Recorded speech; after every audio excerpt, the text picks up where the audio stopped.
ஆண்டவருடைய நாமம் மகிம்படுவதாக. உங்கள் யாவருக்கும் ஆண்டவராக இயேசு கிறிஸ்துவின் நாமத்தினாலே என் அன்பின் வாழ்த்துக்களை சொல்லிக்கொள்ள ஆசைப்படுகிறேன்.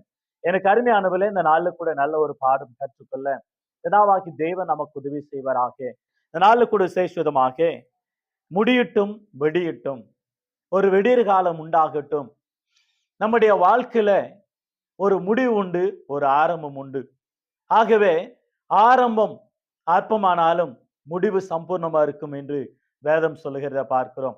நிச்சயமாகவே முடிவு உண்டு, உன் நம்பிக்கை வீண் போகாது என்று பைபிள் அழகாக நமக்கு எடுத்துரைக்கிறத பார்க்கிறோம். ஒவ்வொன்றுக்கு ஒரு முடிவை நாம் பார்க்கிறோம். ஏசாயா புஸ்தகம் 60ஆம் அதிகாரம் 20ஆம் வசனத்துல வாசிக்கிறோம், உன் துக்க நாட்கள் முடிந்து போனது என்று சொல்லி வேதத்துல வாசிக்கிறோம். உன்னுடைய துக்க நாட்கள் முடிந்து போனது, இதோ விடிறு காலம் வெளுப்பு போல, இதோ விடிறு காலம் உன்னுடைய வாழ்க்கையில என்று சொல்லப்படுகிறது. அருமையாக கர்த்தருடைய பிள்ளை, நம்முடைய வாழ்க்கையில அல்லது இந்த உலகத்துல இருக்கிற ஒவ்வொரு மனிதனுடைய வாழ்க்கையில கூட, என்னுடைய வாழ்க்கையில ஒரு விடிறு காலம் வராதா? என்னுடைய வாழ்க்கையில ஒரு ஆரம்பம் வராதா? என்னுடைய வாழ்க்கையில வருகிற துன்பங்கள், கஷ்டங்கள், நஷ்டங்கள், வேதனைகள், துக்கங்கள், போராட்டங்களுக்கு ஒரு முடிவு உண்டாகாதா என்று சொல்லி எதிர்பார்க்கிறத பார்க்கிறோம். அப்படிப்பட்ட மனிதர்களாகிய நம்முடைய வாழ்க்கையில ஆண்டவர் சொல்றாரு, உன் துக்க நாட்கள் முடியட்டும், உனக்கு வெடிர் காலம் வரட்டும். ஆகவே முடியட்டும், வெடியட்டும். அருமையானவர்களே, ஒவ்வொருடைய வாழ்க்கையில ஒரு முடிவு காலம் உண்டு. என்ன முடிவு காலம்? நம்முடைய துக்கத்துக்கு, நம்முடைய போராட்டத்துக்கு, நம்ம சஞ்சலங்களுக்கு, நம்ம கஷ்டத்துக்கு, நம்முடைய வருத்தத்துக்கு, நம்முடைய போராட்டத்துக்கு, நம்முடைய வறுமைக்கு, நம்முடைய பஞ்சத்துக்கு, நம்முடைய பசிக்கு, நம்முடைய வேதனையான ஒவ்வொரு காரியங்களுக்கு ஒரு முடிவு உண்டு. அந்த முடிவை யாருதான் அதை அகற்ற முடியும் என்றால் நம்முடைய ஆண்டவராக இயேசு கிறிஸ்து வரும் பொழுது நமக்கு ஒரு வெடியற்காலம் உண்டு. அருமையாக ஆசீர்வாதங்கள் ஆரம்பமாகும், நம்முடைய சந்தோஷம் ஆரம்பம், நம்முடைய வளர்ச்சி ஆரம்பம், நம்முடைய ப்ராஸ்பெரிட்டி ஆரம்பம், நம்முடைய வாழ்க்கையில வெற்றி மேல வெற்றி, விடுதலை மேல விடுதலை, ஜெயத்து மேல ஜெயம், சமாதானத்து மேல சமாதானம், எல்லாமே ஆரம்பம் இயேசு நம்முடைய வாழ்க்கையில வந்தால். ஆகவே உன்னுடைய துக்க நாட்கள் முடியட்டும், ஆண்டவராக இயேசு உன் வாழ்க்கையில் வருவானால் உனக்கு விடியற் காலம் உண்டு. ஆகவே எனக்கு அருமையான கர்த்தருடைய பிள்ளை, நம்முடைய வாழ்க்கையில ஆண்டவராக இயேசு சொன்னார், உன் துக்க நாட்களும் சந்தோஷமாக மாறும், உங்கள் துக்கம் சந்தோஷமாக மாறும், உங்க துக்க நாட்கள் முடிந்து போகும் என்று சொல்லி வேதம் சொல்லுகிறத பார்க்கிறோம். எனவே எனக்கு அருமையானவர்களே, இந்த நாள் கூட சேஷதமாக ஒவ்வொன்றுக்கும் ஒவ்வொரு எதிர்காலம் உண்டு நம்முடைய வாழ்க்கையில. ஆகவே ஒவ்வொரு மனிதனுடைய வாழ்க்கையில பாருங்க, ஒவ்வொரு காலகட்டங்கள் அவனுடைய வாழ்க்கை முடிகிறது. அந்த குழந்தை பருவம் முடிகிறது, அந்த வாலிப பருவம், அவன் படிப்பு நாட்கள், அவனுடைய திருமணம் ஆன பிற்பாடு அவனுடைய பிள்ளைகளை வளர்ப்பது, வேலை நாட்கள், அல்லது வேலை செய்யும் பொழுது அவருக்கு விசேஷமாக ரிட்டைர்மெண்ட் ஆகத்தக்கதாக அவனுடைய முடிவு காலம், அந்த மகிழ்ச்சி பணம், அந்த மகிழ்ச்சி, அந்த அருமையாக அந்த செட்டில்மெண்ட், அந்த பணங்கள், விசேஷமாக வேலைக்கு முடிவு, பணத்துக்கு ஆரம்பம், செட்டில்மெண்ட்டுக்கு ஆரம்பம், இப்படி ஒவ்வொன்று காரியங்களில ஒவ்வொரு துக்கங்கள் ஒவ்வொன்றும் ஒரு முடிவு உண்டாகிறத பார்க்கிறோம். ஒரு விவசாயினுடைய வாழ்க்கையில அவனுடைய விவசாயம் செய்யும் பொழுது துக்கமாக அதிகாலையில் எழும்பி செயல்படுகிற நாட்கள், அந்த துக்க நாட்கள் முடிவது எப்பொழுது என்றால் விளைச்சல் விளைந்த பிற்பாடு, வளைஞ்ச பிற்பாடு, அவைகள் அறுவடை செய்யும் பொழுது, அவைகள் அறுவடை செய்து வாகனத்துல, டிராக்டர்ல, மாட்டு வண்டியில தன்னுடைய வாகனத்துல கொண்டு வரும் பொழுது மகிழ்ச்சி துக்க நாட்கள் முடிந்து போனது, இப்பொழுது அறுவடை நாட்கள், இப்பொழுது ப்ராஸ்பெரிட்டி அருமையாக ஆரம்பிக்கிற நாட்கள் என்று வேதம் சொல்லுகிறத பார்க்கிறோம். எனவே பிரசங்கின் புஸ்தகம் 3ஆம் அதிகாரத்தில் வாசிக்கிறோம் இல்லையா? அழகான ஒரு சம்பவத்தை நாம் வாசிக்கிறோம். ஒவ்வொன்றுக்கும் ஒவ்வொரு காலம் உண்டு, எதற்கெல்லாம் ஒரு காலம் உண்டு. பிறக்க ஒரு காலம் உண்டு, இறக்க ஒரு காலம் உண்டு, எரிந்து விட ஒரு காலம் உண்டு, சேர்க்க ஒரு காலம் உண்டு, சிநேகிக்க ஒரு காலம் உண்டு, பகைக்கு ஒரு காலம் உண்டு, நகைக்கு ஒரு காலம் உண்டு, துக்கிக்கு ஒரு காலம் உண்டு. இப்படி ஒவ்வொன்றுக்கும் ஒரு காலத்தை நியமிக்கிறார். கிழிக்க ஒரு காலம் உண்டு, தைக்க ஒரு காலம் உண்டு, எரிந்து விட ஒரு காலம் உண்டு, சேர்க்க ஒரு காலம் உண்டு, அழ ஒரு காலம் உண்டு, நகைக்கு ஒரு காலம் உண்டு. இப்படி ஒவ்வொரு காலகட்டங்களுக்கு அருமையாக பிரசங்கின் புஸ்தகம், The Book of Ecclesia chapter 3, அருமையாக 1 to 7 and 10 words, அந்த வார்த்தைகளை கூட நாம் வாசிக்கிறோம். அற்புதமாக ஒவ்வொன்றுக்கு ஒரு காலங்கள் இருப்பதை பார்க்கிறோம். உங்க துக்க நாட்கள் முடியும், உங்க வேதனை நாட்கள் முடியும், உங்களுடைய போராட்டத்தின் நாட்கள் முடியும், உங்கள் கண்ணீரின் நாட்கள் முடியும், உங்களுடைய கஷ்டத்தின் நாட்கள் முடியும்.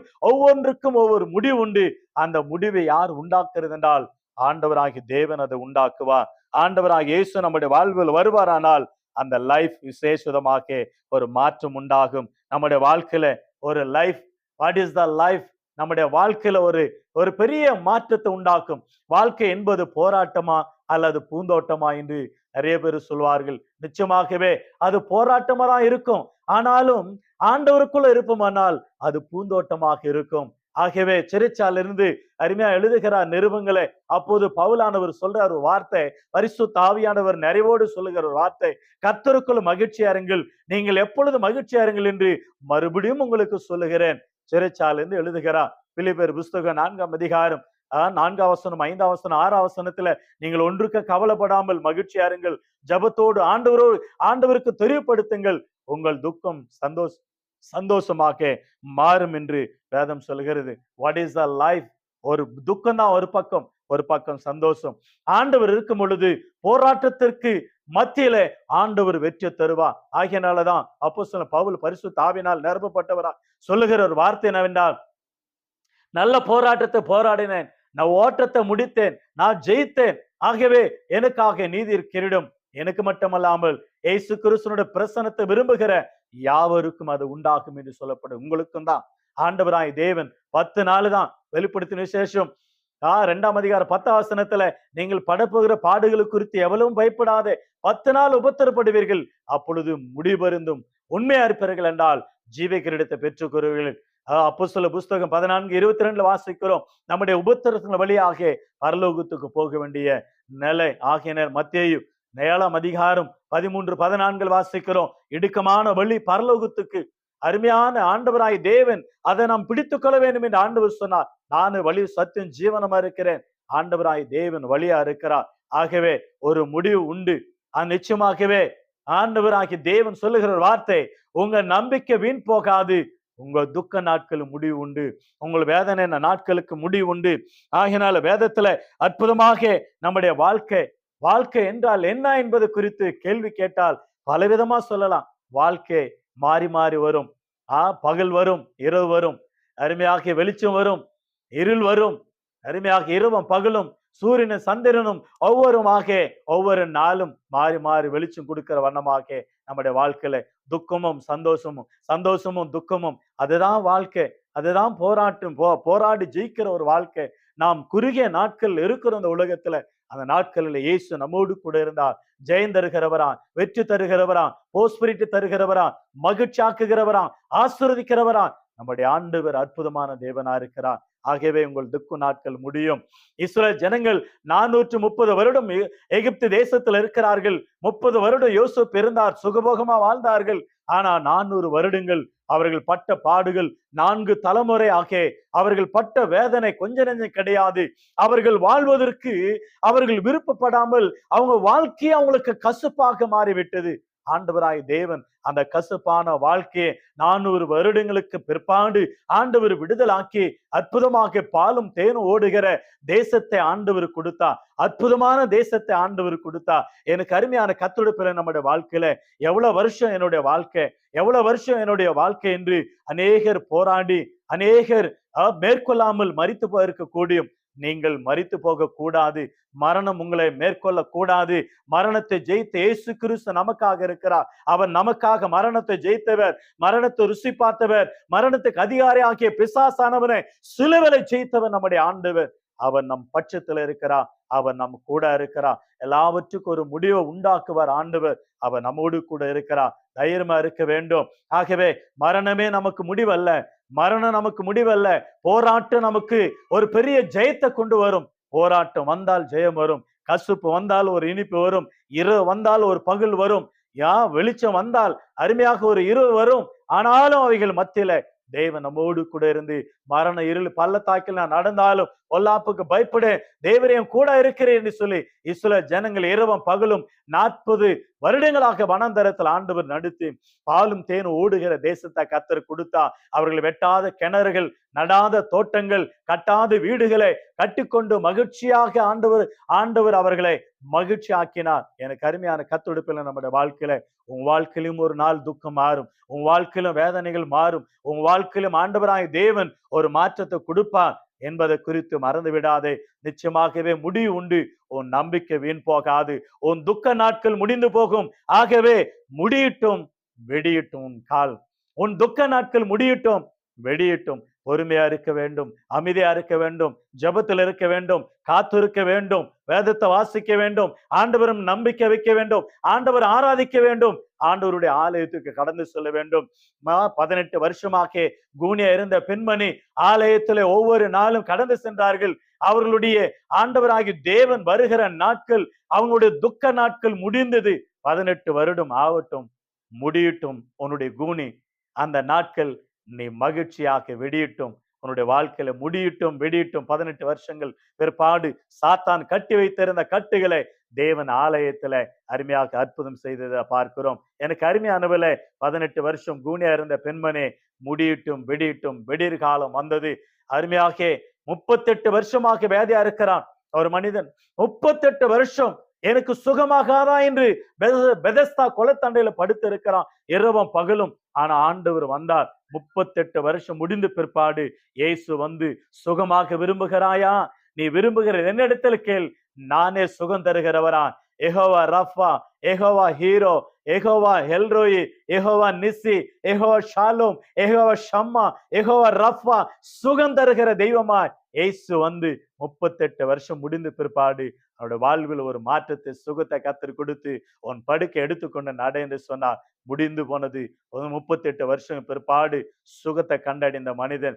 அருமையானவர்களே, 12 வருடம் பெரும்பாடுள்ள பெண்மணி தன்னுடைய வைத்தியர்களால ஏமாற்றம் அடைந்து, வேதனை அடைந்து, துக்கம் அடைந்து, தன்னுடைய ஆசையெல்லாம் செலவழித்தும் சற்றாகிலும் சுகமடையாமல் இயேசு குறித்து கேள்விப்பட்டு இயேசுவாண்ட வந்தார். அவருடைய வஸ்திரத்தை தொட்டால் அந்த பெண்மணி, ஆண்டவர் உடனே அவருடைய உதிரின் ஊரல் நின்று போயிற்று. மகளே பயப்படாதே, சமாதானத்தோடு போ, சுகமாயிரு என்று சொல்லி ஆண்டவர் அனுப்பியதை நாம் பார்க்கிறோம். 12 வருடங்களாக பெரும்பாடுள்ள பெண்மணி, 12 வருடங்கள் ஆகட்டும், முடியட்டும் துக்க நாட்கள், வெடியட்டும் உன்னுடைய வாழ்க்கை என்று சொல்லி ஒரு வெடிர் காலத்தையும் ஒரு வெடிர் காலத்தினுடைய பூந்தோட்டமான ஒரு வாழ்க்கையாக அந்த பெண்மணிக்கு உண்டானதை பார்க்கிறோம். மகளுடைய வாழ்க்கையில் அவதிப்பட்டு கொண்டிருக்கிற கானானிய பெண்மணி குறித்து பார்க்கிறோம். ஆண்டவரே எனக்கு இறங்கும், தாவீதின் குமாரனே எனக்கு இறங்கும் என்று கதறினாள். ஆண்டவராய் தேவன் அமைதியாய் இருந்து பிற்பாடு கேள்வி கேட்டு, கேள்விக்கு பிற்பாடு உன்னுடைய விசுவாசம் பெரியது, உன் துக்க நாட்கள் முடிந்தது, உன் மகளுடைய நாட்கள் முடிந்தது, ஓ சுகமாயிரு, ஆசீர்வாதமாயிரு என்று சொல்லி தன்னுடைய மகளை சுகப்படுத்தி அனுப்பினதை பார்க்கிறோம். எனக்கு அருமையானவளே, யாவீர் ஜப ஆலயத்தின் தலைவனாக்கிய யாவீர் 12 வருட சிறுமியை கர்த்தர் மரித்து போன அந்த பெண்மணியை கர்த்தராகிய தேவன் அந்த சிறுமியை எப்பத்தா என்று சொல்லி ஆண்டவர் வானத்தை திறந்தார், தன்னுடைய உயிரை திறந்தார், அருமையா காதுகளை திறந்தார், இருதயத்தை திறந்தார். மரித்து போன அந்த மகள் உயிரோடு எழுப்பினதை பார்க்கிறோம். தேவன் வாழ்க்கை கூட ஆண்டவராய் தேவன் மரித்து போன நிலைமையில் இருக்கிறாயா? தேவனோட வாழ்க்கைக்கு முடியட்டும் துக்க நாட்கள், வெடியட்டும் சந்தோஷத்தின் நாட்களாக. prosperity ஆரம்பம், ஓ beginning, the end of everything and your problems, O beginning your life prosperity, உன்னுடைய வாழ்க்கை ஆசீர்வாதமாக மாறும். ஆகவே எனக்கு அருமையானவர்களே, தாவீதினுடைய வாழ்க்கையில, லேகியோனுடைய வாழ்க்கையில ஒரு மாற்றம். லேகியோன் அவனுடைய துக்க நாட்கள் ஆண்டவர் இயேசு கிறிஸ்து அந்த பகுதிக்கு வந்தார். அருமையாக அவனை குணமாக்கி ஆசீர்வதித்ததை பார்க்கிறோம். சூம்பின கையோட மனுஷன் ஆண்டவர் ஆலயத்துல பார்த்து அவனை சுகமாக்கினதை பார்க்கிறோம். ஒரு அன்னாளுடைய துக்க நாட்கள் முடிந்தது, தாவீதினுடைய துக்க நாட்கள் முடிந்தது, தானியேலுடைய துக்க நாட்கள் முடிந்தது. சேசுதமாக யோபுவினுடைய வாழ்க்கை குறித்து நாம் பார்க்கிறோம். அவருடைய துக்க நாட்கள், ஆண்டவர் சாத்தான் மேல ஜெயம் கொண்டார். அதுக்கு பிற்பாடு யோபுவினுடைய துக்க நாட்கள், ஆண்டவர் யோபுவினுடைய முகத்தை பார்த்தா, அவன் சிறையிருப்பை மாற்றினார். யோபு சிறையிருக்கா ஜெபித்தா, கர்த்தர் சிறையிருப்பை மாற்றி இரட்டிப்பான் ஆசீர்வாதத்தை கொடுத்து நடத்தினதை பார்க்கிறோம். எனக்கு அருமையான கர்த்தருடைய பிள்ளை, நம்முடைய வாழ்க்கையில தேவன் நமக்கு ஒரு வாழ்க்கையில ஒரு முடிவு உண்டாக்குகிறார். அந்த முடிவு தான் முடியட்டும் வெடியட்டும் என்றதான அருமையான தலைப்பு. நமக்கு வாழ்க்கையில நிச்சயமாக மறைக்க கூடாது. முடியட்டும், எல்லாவற்றுக்கும் முடியட்டும். ஒரு முடிவு உண்டு. உன் துக்க நாட்களுக்கு முடிவு உண்டு. உன் கணவன் மாறுவான், மனைவி மாறுவாங்க, உன் பிள்ளைகள் மாறுவாங்க, நீ இருக்கிற இடம் மாறும், உன்னுடைய வீடு சூழ்நிலைகள் மாறும், உன் வாடகை வீடு மாறும், உன்னுடைய துக்க நாட்கள் மாறும், உன் கடன் பிரச்சனை மாறும், உன் வியாதி நாட்கள் மாறும், உன் துக்க நாட்கள் எல்லாம் முடிந்து போகும். உன்னுடைய கஷ்டத்தின் வறுமை நாட்கள் எல்லாம் முடியும். மந்திரத்தின் கட்டுகள் முடியும். உனக்கு விரோதமா இருக்கிற சத்துருக்கள் இல்பொருள் ஆவார்கள், மாறுவார்கள். இவர்கள் எல்லாம் மாறுவதற்கு காரணம் ஒன்னே ஒண்ணு, இயேசுவின் வாழ்க்கையில வர வேண்டும். இயேசுவை ஏற்றுக்கொள், இயேசுவை விசுவாசி, இயேசுவை பின்பற்றி, இயேசு கிறிஸ்து கொடுக்கிற வேத வாக்கியங்களை விசுவாசியுங்கள். ஆண்டவருடைய வார்த்தை உன்னுடைய இல்லத்திலும் உள்ளத்துல வரட்டும். இயேசு ஒருவரே இவைகள் எல்லாம் மாற்றுகிறவர். இயேசு ஒருவரே உன் வாழ்க்கைக்கு முடிவு கட்டுகிறவரா இருக்கிறார். அதுக்கு பிற்பாடு உன்னுடைய துக்க நாட்கள் முடிந்து ஆரம்பம் ஆகும் உன்னுடைய நாட்கள் என்று சொல்லப்படுகிறது. ஆகையினால ஏசாயா புஸ்தகத்துல அருமையான ஒரு வேத வசனம், எனக்கு ரொம்ப பிடித்த அருமையான ஒரு வேத வசனம், ஏசாயா 58 அதிகாரம் 8 வசனத்துல, அப்பொழுது விடிறுகாலம் வெளுப்பு போல உன் வெளிச்சம் எழும்பி உன் சுகவாழ்வு சீக்கிரத்துல துளிர்த்து உன் நீதி உனக்கு முன்னாலே செல்லும். கர்த்தருடைய மகிமை உன் பின்னாலே உன்னை பின்னாலே காக்கும். அப்பொழுது விடிறுகாலம் உனக்கு உண்டாகும். ஒரு விடிறுகாலம், என் வாழ்க்கையோடைய ஒரு விடிறுகாலம் வராதா என்று எதிர்பார்க்கிற தேவ பிள்ளையே, உன் வாழ்க்கையில் ஒரு எதிர்காலத்தை ஆண்டவர் வைத்திருக்கிறான். உன் வாழ்க்கை சுக வாழ்வு துளிர்விடும், முடியட்டும். அந்த நாட்கள் முடியட்டும், அந்த வருஷங்கள் முடியட்டும், அந்த நாட்கள் துக்க நாட்கள் முடியட்டும். உன்னுடைய வாழ்க்கை ஆரம்பம் பாருங்க. ஆகவே அருமையான வார்த்தை வாசிக்கிறோம். கொஞ்ச காலம்தான் நம்முடைய வாழ்க்கை. 2 கொரிந்தியர் புஸ்தகம் 4 அதிகாரம் 16, 17 ஆகிய 3 வசனங்களை நான் வாசிக்கிற கவனிங்கள். ஆனபடினாலே நாங்கள் சோர்ந்து போகிறதில்லை. எங்கள் உள்ளான மனுஷனானது அழிந்தும் உள்ளான மனுஷனானது நாளுக்கு நாள் புதிதாக்கப்படுகிறது. மேலும் காணப்படுகிறவைகள் அல்ல, காணப்படாதவைகளை நோக்கி இருக்கிற நமக்கு அதிசீக்கிரத்தில் நீங்கும் லேசான நம்முடைய உபத்திரம் மிகவும் அதிகமான நித்திய கனமகிமை உண்டாக்குகிறதா இருக்கிறது. ஏனென்றால் காணப்படுகிறவைகள் அந்நித்தியமானவைகள், காணப்படாதவைகளோ நித்தியமானவைகளா இருக்கிறது. சீக்கிரத்துல கொஞ்ச காலத்துல நம்முடைய துக்கங்கள் எல்லாம் மாறும். கொஞ்ச காலத்துல நம்முடைய வேதனைகள் எல்லாம் மாறும். கொஞ்ச காலத்துல நம்முடைய தேவைகள் எல்லாம் கர்த்தர் சந்திப்பா. நம்முடைய நாட்கள் மாறும். ஆகையினாலே முடியட்டும், வெடியட்டும், முடியட்டும், வெடியட்டும். எத்தனை வருடங்களாக பாபிலோன் தேசத்துல 70 ஆண்டுகளாக இஸ்ரவேல் ஜனங்கள் அடிமைகளா இருந்தார்கள். பிற்பாடு தானியேல் ஜெபித்தார். அதுக்கு அடுத்தது அநேக பரிசுத்தவான்கள் ஜெபித்தார்கள். பவுஞ்சாக அந்த பாபிலோன் தேசத்திலிருந்து அருமையாக எருசலேமுக்கு வந்தார்கள், நிலைநிறுத்தப்பட்டார். எசேக்கியா புஸ்தகத்துல வாசிக்கிறோம், எரேமியால வாசிக்கிறோம், உங்களை சீர்பொருந்தினவர்களாக, உங்களை ஸ்திரப்படுத்துறவர்களாக உங்களை நிலைநிறுத்துவேன், உங்களுக்கு நன்மை உண்டாக்குவேன், நான் உங்க மேல நோக்கமா இருக்கிறேன், உங்களுக்கு நவமான இருதயத்தை தருவேன், சுத்தமான ஜலத்தை உங்க மேல தெளிப்பேன், நீங்கள் சுத்தமாக்கப்படுவீர்கள், கல்லான இருதயம் உங்களிடத்துல அகற்றப்படும், சதையான இருதயம் உங்களுக்கு உண்டாகும், அருமையாக்கிய வேத வசனங்களை அந்த இருதயத்தில் எழுதுவேன் என்று சொல்லி உங்கள் துக்க நாட்கள் முடிந்து போகும் என்று சொல்லி ஆண்டவர் அற்புதமாக அந்த தீர்க்கதரிசனம் மூலமாக பேசினார். ஆகவே எனக்கு அருமையான கர்த்தருடைய பிள்ளை, நம்முடைய வாழ்க்கையில உங்க துக்க நாட்கள் முடியும். சந்தோஷமா இருங்கள், மகிழ்ச்சியா இருங்கள். கர்த்தர் உங்களுடைய துக்க நாட்கள் எல்லாம் மாற்றுவான். அமைதியா இருங்கள், பொறுமையா இருங்கள். சத்துருக்கள் மத்தியில அந்த பொறுமையை தரட்டும். அப்பா, பொறுமையா இருக்க கிருபை தாரும் ஆண்டவரை, தாங்கிக் கொள்ள கிருபை தாரும் ஆண்டவர், அமைதியா இருக்க கிருபை தாரும், எனக்கு சுகத்தை தாரும், எனக்கு ஆறுதலை தாரும், எனக்கு சந்தோஷத்தை தாரும், என் மகிழ்ச்சியை தாரும் என்று சொல்லி ஆண்டவரை நோக்கி ஒவ்வொரு நாளும் காத்திருப்போம். நம்முடைய துக்க நாட்களுக்கு ஒரு முடிவு உண்டாக்குவா அவரே நம்முடைய ஆண்டவர். உங்களை யாவரும் ஆண்டவர் ஆசீர்வதிப்பாராக. God bless you all. God bless you. உங்களுக்காக ஜெபிக்கிறேன். நீங்கள் அமைதியா இருங்கள். நம்முடைய வாழ்க்கை எல்லாவற்றும் துக்க நாட்கள் முடியட்டும். ஆரம்பம் நம்முடைய நாட்கள் சந்தோஷம் முடியட்டும், வெடியட்டும் நம்முடைய நாட்கள். ஆகையினால கர்த்தர் இந்த வசனங்கள் ஆசீர்வதிப்பாராக. கர்த்தர் சுத்தமானால் முடியட்டும், வெடியட்டும் என்ற 2வது பாகத்துல இன்னும் அதிகமான நல்ல அருமையான சம்பவங்களை படித்துக்கொள்ள ஆண்டவர் நமக்கு உதவி செய்வாராக. God bless you all.